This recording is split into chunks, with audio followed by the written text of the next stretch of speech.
Africa is wounded. Kenya is wounded.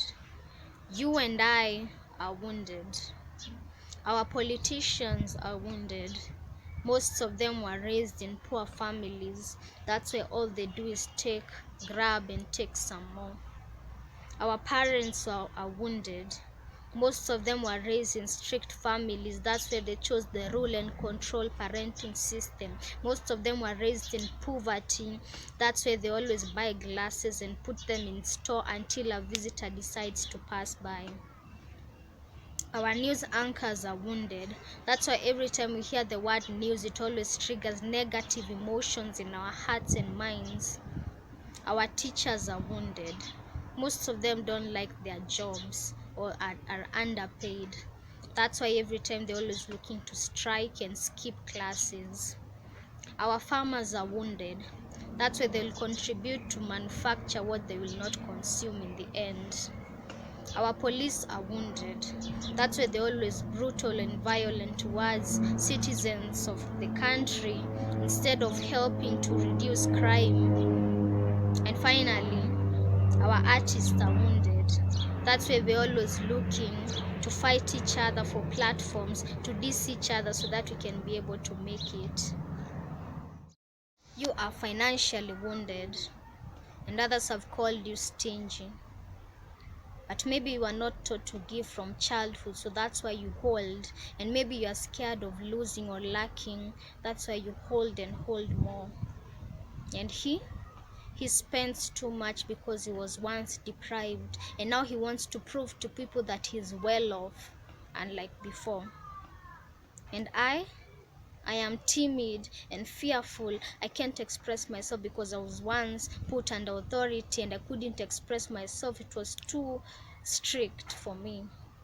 That's why I resist rule and authority over me. He's into multiple relationships because there's a quench that he's looking to satisfy through relationships. And maybe she wants a perfect relationship because of the cycle she has seen through personal experience or experiences from others.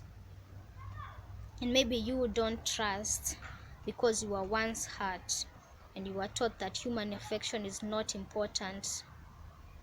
Either way, you can survive. I have an issue with self-control because I was never taught what no means. So either way, when you deprive me, I'll look for a mean and get what I want. And you have an issue with trust. Your heart is hardened because you were once deprived of good relationships. You were once hurt, and that's why you can't trust. Enough, you've become used to it until you believe that's your character. You've become too attached to it, but it's not your character. Somewhere in the hierarchy of needs, there was something you are deprived of. It could be basic needs like food. It could be safety needs like hospital. It could be love and affection. It could be self-esteem. And these loopholes are what have affected your relationship even with others, and this is what has wounded you, and now you're even wounding others, and it has deprived you from becoming who you are really meant to be. But you have to be willing to disobey the cycle. You have to be willing to pay the price and let go and receive your healing and let it go.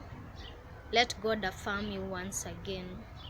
Soak in the arms of Christ, soak in his love deeply, and let him remove every insecurity. Let him affirm you of how much you are loved by him. You are treasured in his sight. You are special. So be strong and courageous because God has a good plan for you. You are chosen and not forsaken. You are unique and created for a purpose. You are beautifully and wonderfully made just the way you are, and don't ever doubt. You are not alone. You are beautiful and you are loved. God has a good plan for you. Just ask and wait because all your answers are with him.